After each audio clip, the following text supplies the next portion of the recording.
Hello and welcome to Finding Profit in a Sea of Complexity. This Automotive News Power Training webinar is brought to you by Stockwave. We're delighted you're with us today for this presentation. My name is Philip Nussel. I'm the online editor here at Automotive News in Detroit.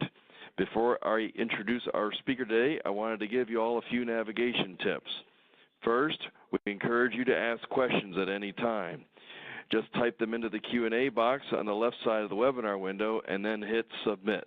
I will steer your questions to our speaker towards the end of the session. Also, to enlarge the slides, just grab the frame with your mouse and pull it larger. And to download the slides, click on the folder icon at the bottom of your console. Today's speaker is Majd Saboura. Majd is Director of Wholesale Business Development at Stockwave. In this role, Majd specializes in the wholesale market where he has worked nationally and internationally, connecting buyers and sellers on behalf of Mannheim. So now I'm going to turn it over to Majd to get us started. Have at it, sir. Great. Thank you so much, and welcome everybody to this afternoon. As it was mentioned in the introduction, just a little more background. I have been in and out of the wholesale market for multiple years, and it's been great experience because I've been able to really understand the ins and outs of the overall business and really been enjoying understanding and deep diving into the trends and how over the past couple of years, how that impact has affected dealerships' operations, as well as trying to provide some efficiency in the overall market. So that's just a little bit more background about myself, but really what I've noticed so far is that there are changes in the market. There are changes in everything that we do, and the world is changing in how we operate.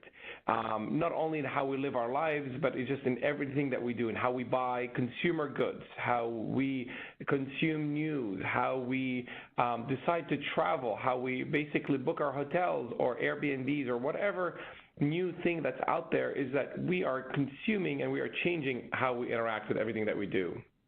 And the most important thing that I've seen as well is how we spend our money, how we choose to spend our money, because we have options and choices, and I think that is the key in how the world has evolved. And it's really all driven by the need for more efficiency in the market. It's really about how we can make the current way we live our lives a little bit easier and more efficient in what we do things, and that's what drove all the habits that we've changed. And it's really been great. I mean, if you'd like to believe that where we are today is much better than we were 20 years ago or even 3 years ago, I'd like to think so, because what we have today we didn't even imagine having 20 years ago. I'm a prime example, just exaggerating here a little bit. Just look at the way we communicate. Look at the way that we don't even send letters anymore. We look into more texting and more phone calls, not even emails. Phone calls are even going really going low, and that's because of efficiency. It's speed to market and its efficiency. But we also are seeing is that through the efficiency is that in our automotive industry, it's really hasn't been as fast into adoption into what we do today in the wholesale market. We have seen all these things that happen around us in consumer goods, in travel, and all the things that I mentioned earlier, but we're a little lagging in how we do things in the wholesale market. And what I mean by that is that it's really more challenging in the way that we buy vehicles, with the way we research and the way we try to approach how we're going to figure out which vehicle we need or which vehicles our consumers are looking for so we can sell them. So we're really spending more time trying to figure out which vehicle to buy, where to go buy it, and we're looking at vetting out the vehicle, the condition, the history of the vehicle. We're trying to go to auctions. We're trying to go to wholesalers. We're spending time in trying to vet out the vehicle itself, and it's just taking too much time of our hands. And we're also not taking advantage of the technologies around us that was created 5-10 years ago. We still are choosing to go to a physical auction. We are still saying, I need to touch and feel that vehicle. I need to touch metal. I need to smell the oil. I need to smell the gas, or whatever it is that I need to do to be able to buy those vehicles. And by the way, I'm not willing to travel outside of my market, because all the vehicles that I need are in my current market. And I think those are things that we're driven by what we're used to doing. we adopt technology and efficiency and everything else, but when we come back to buying vehicles, we're sticking to the good old days and how we used to do things in the past. And we're assuming that the buyers or the sellers of these vehicles are going to meet us back in the good old days as well. So it's creating some sort of a challenge. What we're seeing as well is that because of the consequences of our old habits or consequences of our inefficiency, we're seeing that most of the aged inventory is coming from vehicles that we purchased from auction. If you go back and look at the vehicles that you have on your lots and look at the vehicles that are aged over 60 to 90, maybe 120 days, and if you're hopefully savvy enough to be able to figure out where you purchased those vehicles, I would venture to say that 70% of that aged inventory is vehicles you went at auction and bought. And then you say, well, why? Why is that? Well, most of the reason is that you spend all this time and effort in preparing to go to auction with your wonderful list of vehicles that you want to know, that you want to go get. You've done your research. You know exactly how much to pay for those vehicles.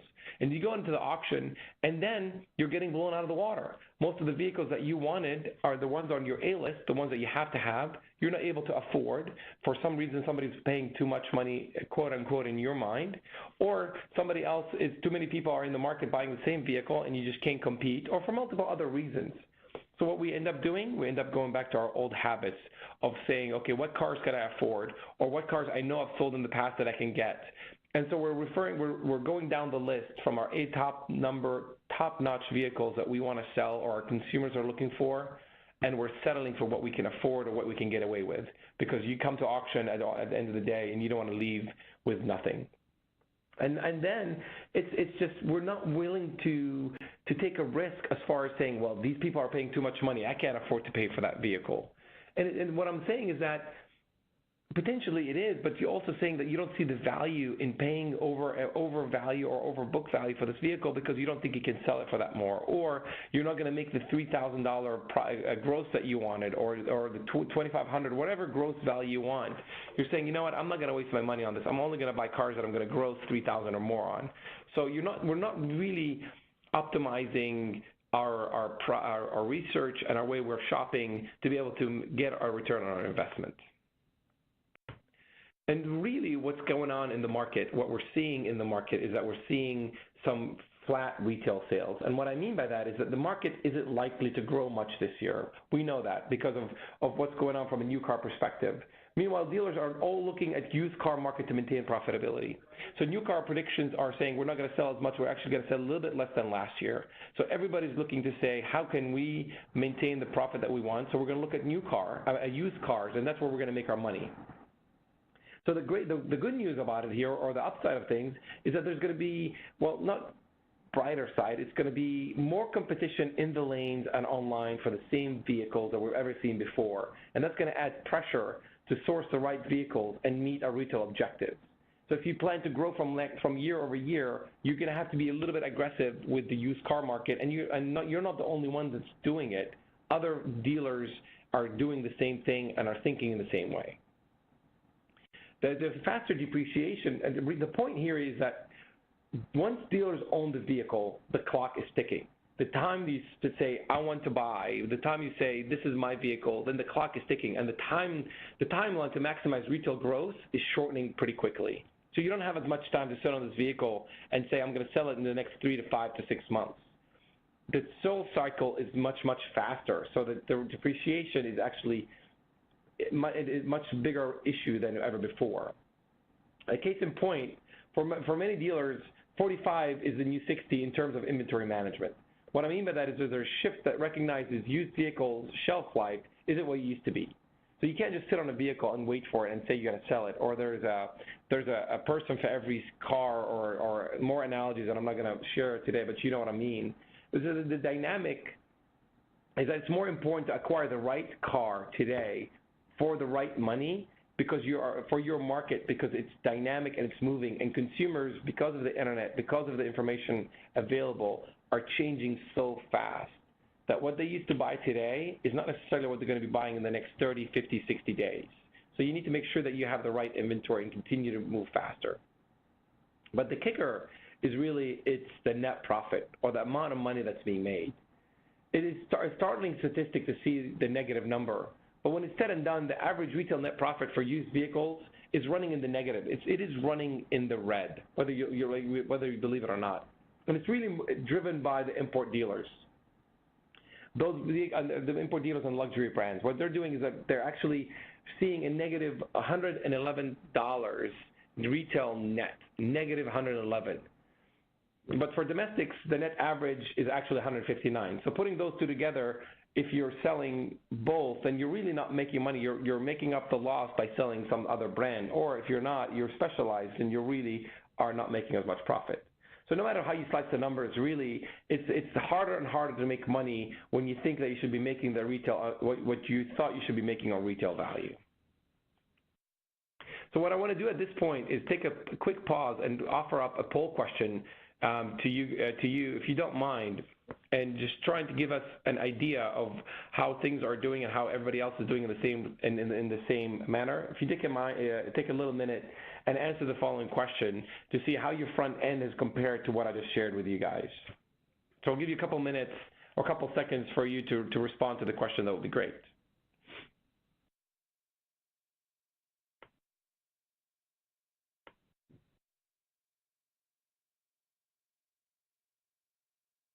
We'll just give it a couple more seconds and see if more of you guys respond. That's great. I'm seeing some activity, so give it a little bit more.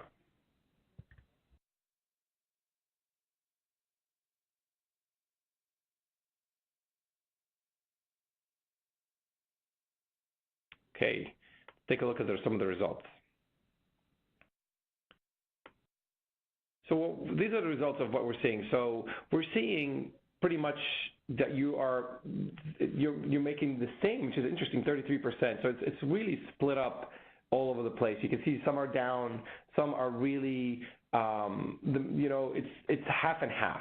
So there is efficiency on some end, and there's people that are not seeing the same, and hopefully that we're honest as well. So the trend is real, and the trend is happening every single day. What we're seeing as well is because of all this volatility, because of the negativity that we're seeing in the market, because of the fast changing and the need for change in not only the way of life, but also in how we retail and buy vehicles, is that we have a need more than ever to find a better, more efficient way to conduct business in the wholesale market. We need a much better, efficient way in how we approach the way we buy and sell vehicles. And what is that way? So that's what we're here today to talk about. What is that way and how that's impacting us? Because, I mean, let's face it, what we're seeing is that what we know for a fact is that in the used car market, especially if we're looking to acquire and continue to maintain profit, is that auction is in need for every single dealer. It's because we're not seeing as many cars coming in through trade-ins. We're not seeing as many cars that are coming. People are not owning as many vehicles as they used in the past. So all these vehicles are coming off lease, hitting the market, and they're going to the auction. We still have to go to auction to buy those used vehicles. There's nothing we can do about it. And what we're seeing is that so the mistakes that are happening at auction, we still need to be able to make sure that we are not. We're hedging those bets as best as we can to make sure that we are continuing to maximize our profit, because we can't afford to be in the negative. So what can we do? How can we out there as a person that is consuming vehicles, and we know that we have to go to auction to be able to buy those vehicles, what can we do today to be able to help us become more efficient and productive in how we bring vehicles, not only buy more vehicles, but really buying the vehicles that have growth in it, because I need to make money any way that I can, because that's what I'm in the business in. I'm in the business to continue to be successful in retail vehicles. So I need to make sure that I'm investing my money in vehicles that is going to give me a return on my investment. And that's really is adopting technology that is existing today and the technology that's available to me to be able to make it more efficient, and really becoming more of how we can approach auctions as the new Amazon. or as the Amazon of used car vehicles, because there's a variety of vehicles available to us today. But Amazon, what they have done is that they've been able to adopt and make it more consumer friendly and be able to get the product into the consumer's hands much faster, much efficiently, much effectively. Because you know what, at some point you didn't even know you needed that vehicle, but now or you needed that product, but now you see it and you want to buy it.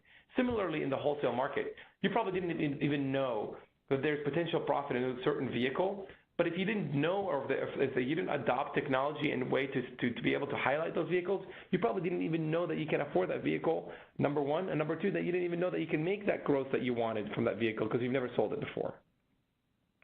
So what is the way to do that? And it's really understanding, to my point, is putting your profit objective first. What I mean by that is that how much money do you want to make per unit? I don't want to make less than $1,500 or $1,700 per unit that I purchase. So when I'm going to go look at auction, I'm going to go search for those vehicles in that manner. I'm going to put my profit first, and then I'm going to worry about the vehicle itself. I'm going to spend more time highlighting vehicles that I can make money on, and then the next level would be is to vet out to make sure that those vehicles are in the right shape and right condition that I want to. So I'm really focusing in on what does it mean before that. I'm looking at money first because that's where I'm in the business here for. I'm here to make money. So I want to look at all the vehicles that have money in it. And then I'm going to look through and be more choosy as far as which vehicles I want to be able to buy that are older, or I'm a newer car person, so I'm going to limit it only for 3 to 5 year old cars. But I'm able to select those and be able to drive what I'm looking at based on my preferences. And also the most important thing, that before I even click buy or even raise my hand to bid on a vehicle, I need to know what my exit strategy is. Can I sell this vehicle in the next 20 days, 30 days? Or am I going to end up not able to sell this vehicle in the next 60 to 90 days? But I don't know that if I don't know what the market is. So I really need to triangulate all those three things together. But also, we know how fast things work. You need to make it happen in an instance, because if you blink, somebody else is buying that vehicle from underneath you.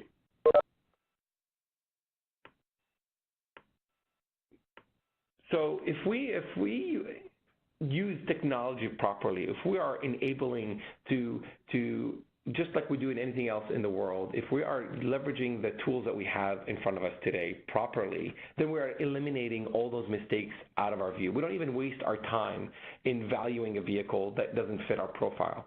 We're not even wasting our time in looking at the condition of the vehicle and reading a condition report of this vehicle if the vehicle doesn't even have money in it. We're not wasting our time in going to the pre-sale the day before to the auction and walking the lot with our with our paint meter and touching this vehicle if it doesn't make sense. So we're eliminating waste. We are we are laser focused in on vehicles that I know can make me money, that I know I can sell fast, and that I can get a return on my investment much faster than anything else, because I need to go back and repeat and do it all over again. So that's number one. The second piece that we need to look at is be able to truly understand that vehicles are not in my backyard anymore, because consigners and sellers and OEMs and wholesalers and whoever they are realize that it's costing too much money to be able to transport vehicles into a local market anymore. So what's happening is that they're centralizing their lots. They're having marshalling yards where they're putting all the vehicles in one place, but they're listing them on a national platform, because you know what? Geography is not a hindrance anymore. With the use of technology, it doesn't matter if the vehicle I want is being sold in California or on the East Coast. It doesn't really matter, because a vehicle is a vehicle, and we really need to start looking at them in that perspective, because the cars that potentially have profit in it for me might not be in my backyard. So they might be in somewhere else out in the United States that I need to go look at. So that's where we really need to be able to start to trust the technology that we have to be able to say, is this the right vehicle for myself? I know I've heard it a million times, and I keep talking to dealers and saying, you know what, a condition report, it's okay. It's not the most stable thing. It's not the most trustworthy thing ever in the world. But I'm telling you that all these wholesalers and all these auction companies are realizing that, and they're investing more and more into the technology to be able to give you the trust that you need, that what the condition of that vehicle is truly what the vehicle itself. But the other aspect of things is that You know what? If you got bit from a bad location in one place, or you bought a car from the East Coast somewhere, a specific location or a specific auction, you can eliminate that from your search. So again, through the use of technology and through the use of the tools that are available to us today, we can determine and we can be able to say, you know what, I bought a car from so-and-so location, that their condition reports are not what they say. I don't want to see any vehicles from that location ever again. Done. You're finding efficiency in how you look for cars, so you don't have to go in there and filter like, oh, this car I bought from this place is not there. But the other piece of it is that there are also programs out there that are insurance on making sure that I purchase a vehicle that makes sense for myself and I'm not going to get bid on it. So there are programs out there that will protect you as a buyer to say, listen, this is what we think the vehicle is looking like. This is what the condition is. If you get it on your lot and it's not what it's supposed to be, then return it. Then there's no quorums about that. And that's giving you the ability to trust that you're able to expand your search and be able to go get that vehicle wherever it is, because it does not matter. Geography is not a hindrance anymore. The third piece, excuse me, and the most important piece is that we need to make sure that to make money on the front end or on the vehicle, we need to find efficiency and we need to cut costs on the whole process of acquisition. And it's really understanding what I mean by that is that it costs us time and money to be able to sit there on a computer and run a checklist and run a sale list and understanding what vehicles I need to go buy and where I'm going to go buy them and how much I'm going to sell them and where it's going to be doing it. It's costing time that I could be doing other things in my dealership. And what I mean by time, on average, from the dealers that we've been able to survey, they're saying on average they're spending close to 40 hours a week just researching and preparing for auction. That's a lot of time. That's in addition to all the things that you're doing, and that is running a successful business, managing your staff, making sure that you have inventory that's available for sale, going out there and actually selling those vehicles yourself potentially, or you have salespeople that you're out there trying to sell it. So it's really costing not only effort and expense of hiring staff and whatever, it's costing time. And that time is really what you could be using to go out there and making deals, going out there and appraising a right trade, making sure that you're not missing on a vehicle that you really want. You're being out there in front of your customers and being able to provide them a service that they come there for you to do because they know that's what you can provide for them. So instead of sitting in the back and behind a computer and trying to research and run condition reports and look at pictures and do evaluations, you're out there making things happen. And what we've seen as well is that some of the consequences of that is that, you know what, people are going to start, not only are you losing out on trades and sales, you're going to have a morale issue in your dealership because your salespeople are going to say, you're giving me crap cars that I can't sell, and that doesn't matter how good of a deal it is, nobody wants these vehicles. And then or your principal or whoever you work with is going to come to you saying, hey, listen, last week you bought these 10 cars, I can't do anything with them, they're sitting there. So it's not only is it a morale issue for the staff and costing you money at the end of the day, it's also going to be able to, they're going to look back at you saying, what's going on? What are we doing wrong? How can we make it better? The key to that, and I think the most important thing, is that artificial intelligence is here.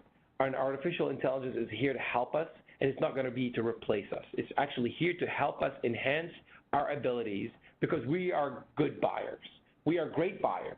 We know vehicles and we know how to buy the right vehicle. But what we need to do is that there's so much information out there that we need help in how to decipher that information, how to be able to use it to our benefit, to be able not only to use it as a hindrance, but use it as an ability to advance and continue to be successful and be happy at the end of the day. Because when we're happy is when we're selling vehicles. When we're happy is when we're having the right consumer come to our lots and they're walking away happy with a vehicle that they want. We're happy when our salespeople are trusting that we're doing the right thing and we're providing them what they need to do. At the end of the day, we're happy because we're making money. Because that's what we want to do, is really making money. And how do we make money? Is we take the vehicles that are right for us before our competitors come in there and take it from under our nose because they know something that we don't. they're able to do something in the auction. They're able to go out there and do something that we have never been able to do. And that's really using intelligence. It's sort of like what we're saying is that you are specific in how you purchase and you know your market and you know your dealership. But how can you translate that, what's in your head, to be able to adopt it and use artificial intelligence and tools and technology to be able to take what's in your head and make it work, but also make it transferable for other folks to do the work for you. So on the point of artificial intelligence, I would also like to take another moment and take a poll question to see what you guys think about artificial intelligence and see if that could really help you in the wholesale inventory.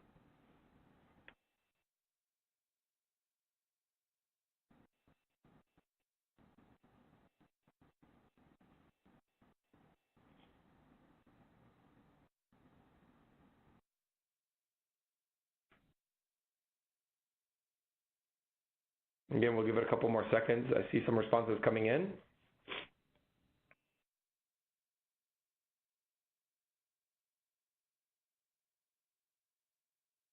Give it one more second and we'll go look at the results together. Okay. So it's interesting to say that 2/3 of you believe that artificial intelligence can make you better and source better inventory.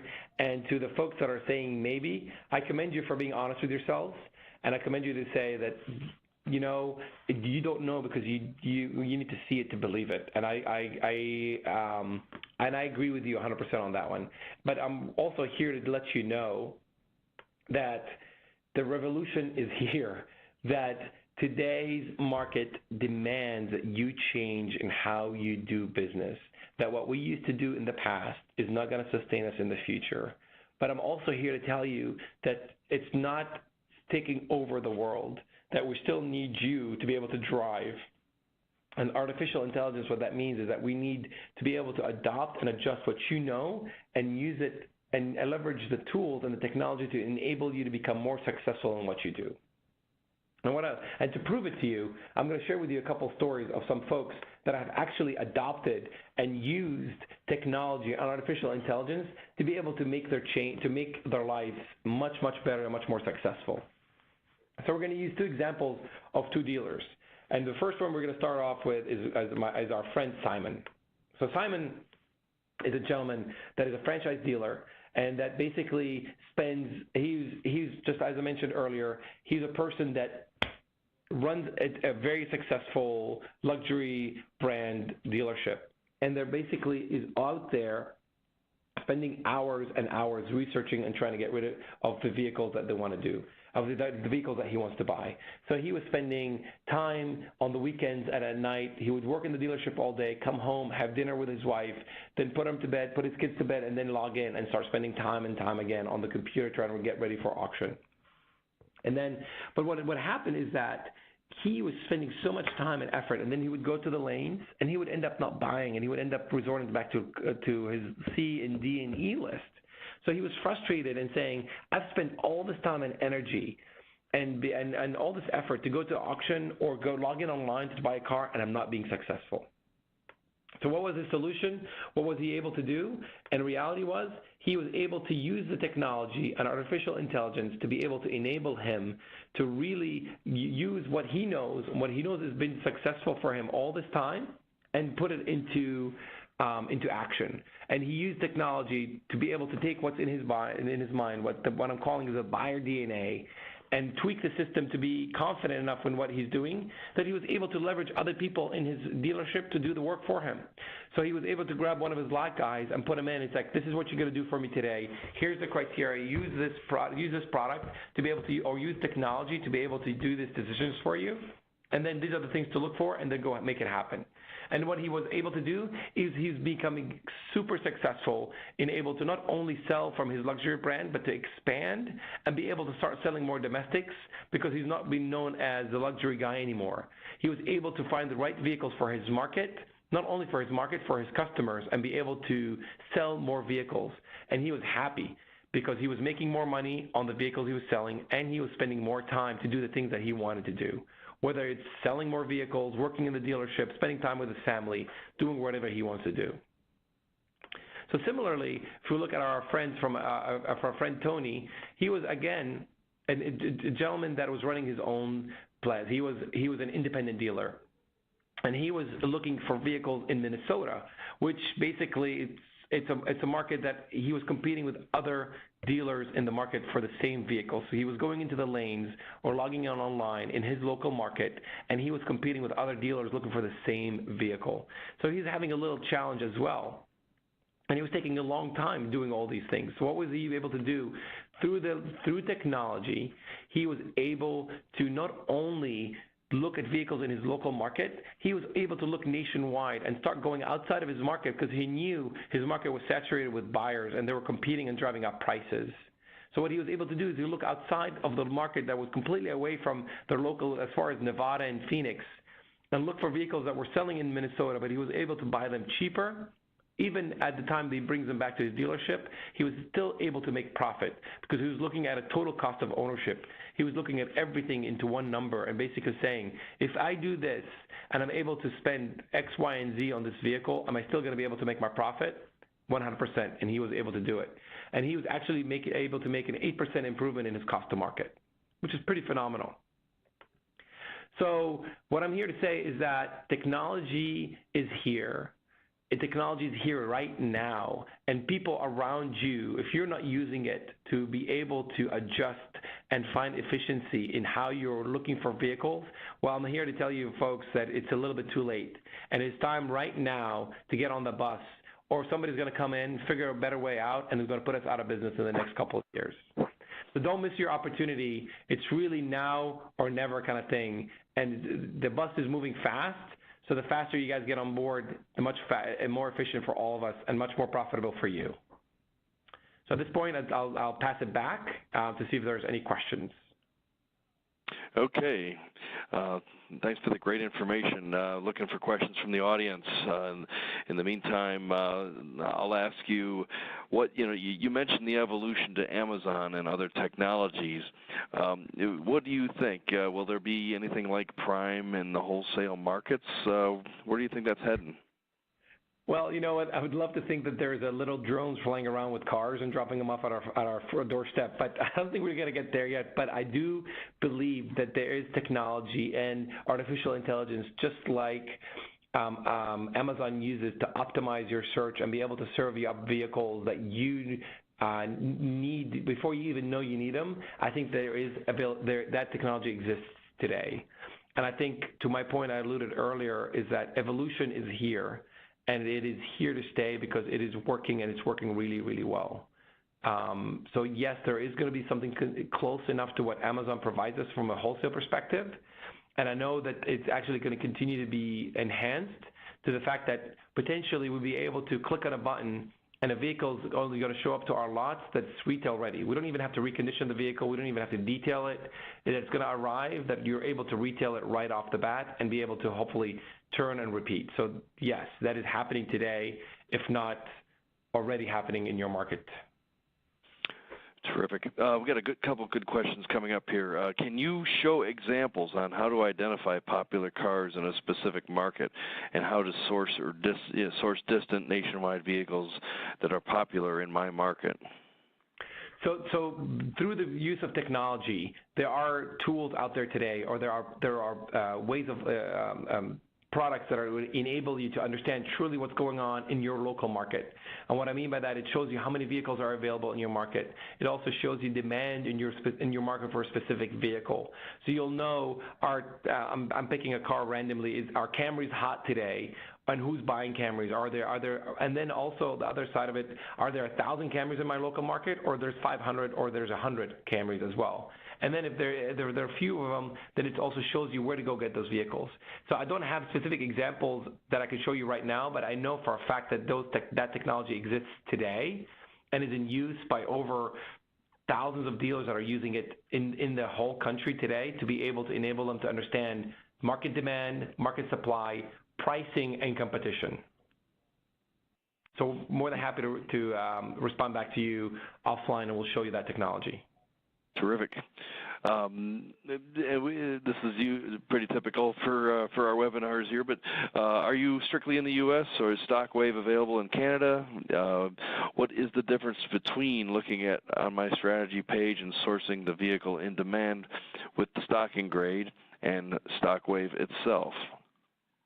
So the StockWave is only available in the United States, so it's not available in Canada.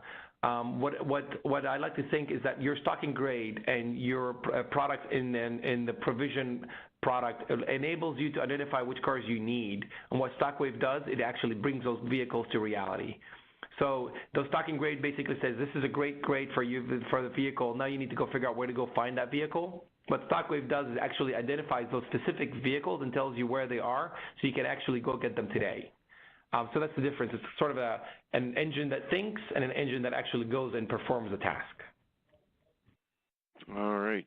Talk a little bit about transportation costs and how that works. If I'm going national and I'm pulling things from several states away, how do I offset or how do I figure in the transportation costs into my bottom line when I'm making these transactions?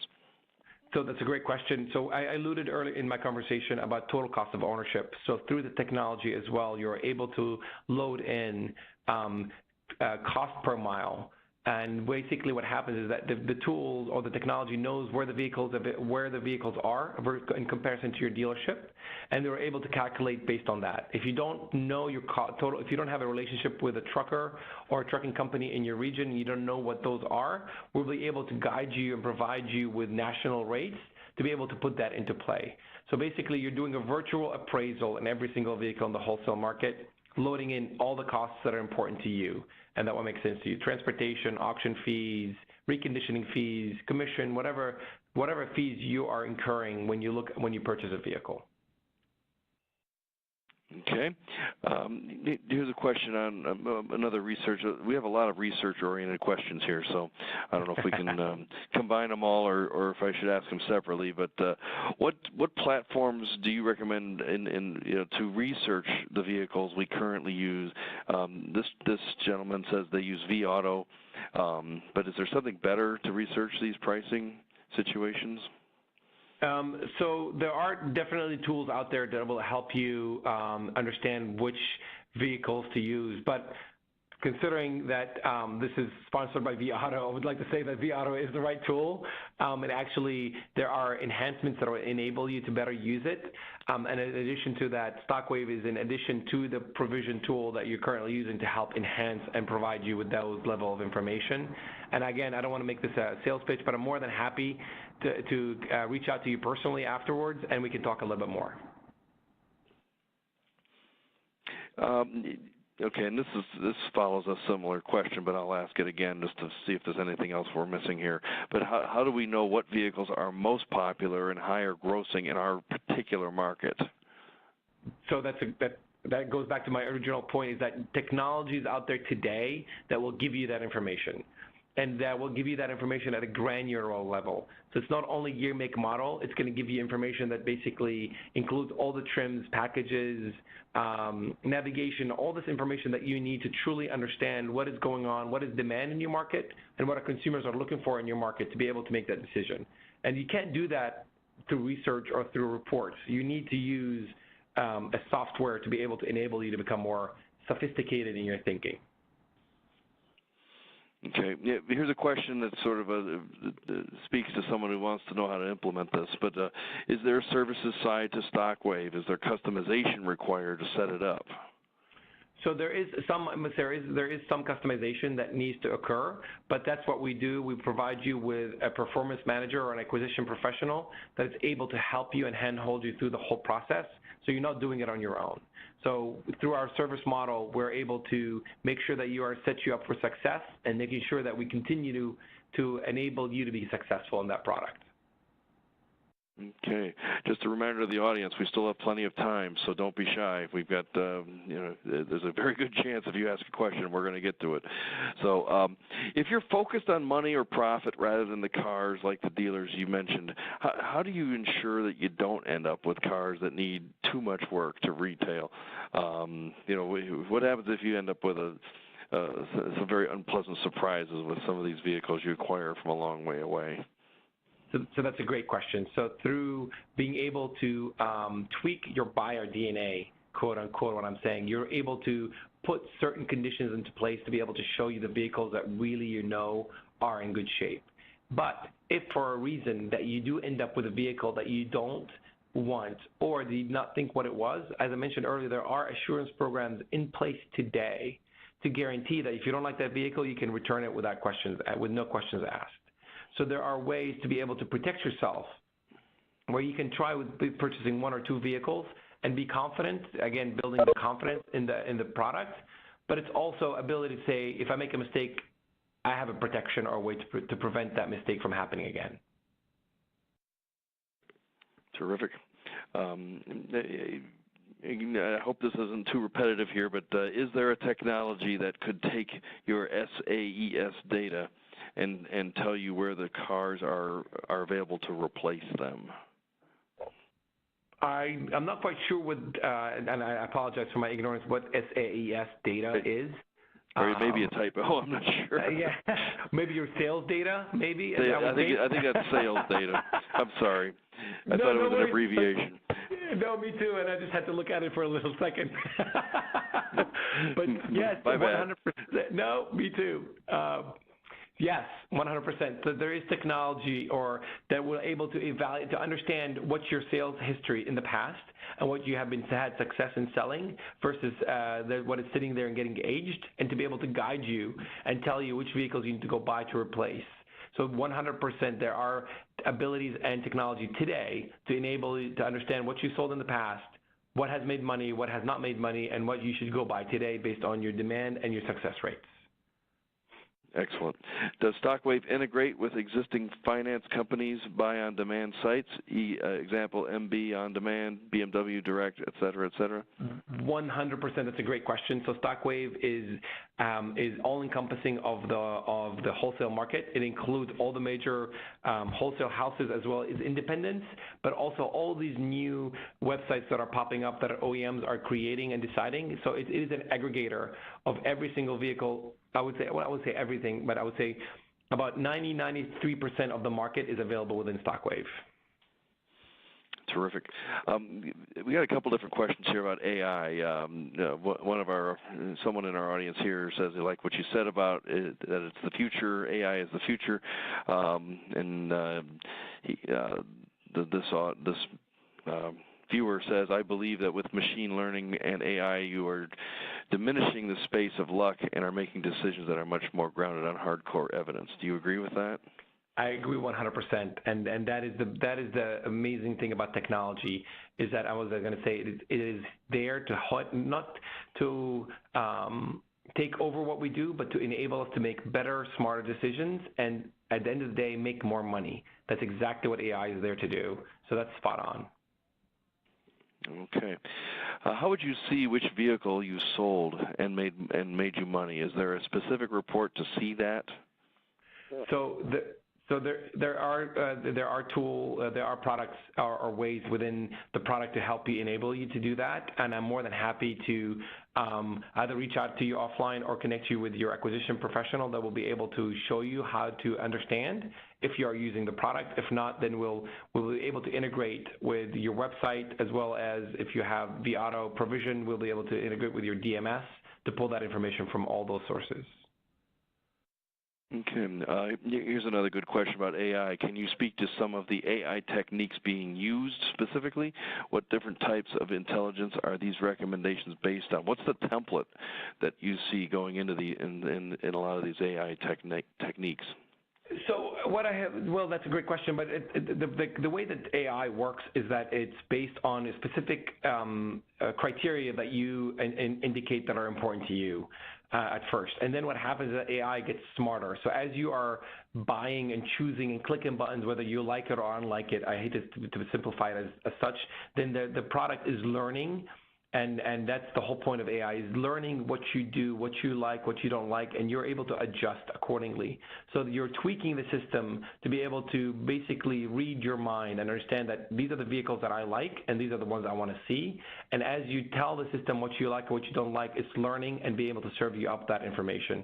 So it's very similar to what we see out there in other consumer products. So similarly, it's happening in the technology. I mean, I don't want to go into the patented technology here, but that's kind of the concept of how AI works. Okay. Does Stockway include aged inventory being offered by dealers through private and OEM auction services? And they mentioned AIM, Auctions in Motion, AVDA, et cetera, blah, blah, blah. No, we do not do those. We're only looking at NAAA compliant sources, so we're not going to these external ancillary products. At this point, not saying that in the future will not include, but at this point, we're only looking at places where are guaranteed to provide you with the assurance and the services that we believe are worthy to be able to provide to you as a consumer and make sure that you're protected as well. Excellent. Here's a good question. Now, what would you recommend as a good balance between online purchases and those made at the actual physical auctions in the lane? So that's a great question. And actually, if you asked me that question 2-3 years ago, I'd say 50-50%. But what I'm seeing today, and with the availability of what I mentioned, I'm seeing a shift towards more to close to 70-30. I do believe that if you are only buying vehicles in lane, you're missing out on a whole market out there that you're not able to see or even realize that is out there. But I'm also saying that to be efficient and to be able to be productive in what you do, you're going to have to adjust and adopt technology. And for me to fly to all over the country to buy vehicles is not efficient or cost effective. So I think a shift to more online versus in lane is happening, and you need to adjust to that accordingly as well. I know some dealers that are doing it 100%, but I'm not saying that's the right formula. I'm saying there has to be a balance, and it has to be specific for your dealership and what you're comfortable with, and start adjusting accordingly. Okay. There's another question on, we set the criteria, but we don't always know the best. Is there something to help us with this? So there are guidance, and there's ability to be able to question and make sure you're making the right decision. But at the end of the day, you are the business owner, and you are going to make the decision. So we're able to provide recommendations, but we're not going to have a fail-safe strategy out there to make sure that you don't make mistakes, because we are still continue to be human, and this is going to be continue to be influenced by us. So we'll try to provide guardrails as much as possible, but we cannot guarantee perfection. Okay. Another question on I want to know of a site or a program that can pinpoint brands of vehicles in my market. Is there certain places I go when I'm researching a certain brand? So we are able to provide that through our technology as well, to look at brand specific through any of the products that Viata offers through Provision or Conquest for new or Stockwave, to be able to find you the wholesale vehicle. So yes, there are. It just depends what products you are using. Okay, audience, we still have some time here. If you still have questions, please send them our way. We still have some time. Can you kind of give us another good case study of a dealership group that uses these techniques and uses them well? Is there certain dealer groups or chains or anyone in particular you can direct our audience to say, here's someone that's really done this the right way? We are more than happy to do that offline. These folks that I shared with you, we actually had permission to share their name and their story.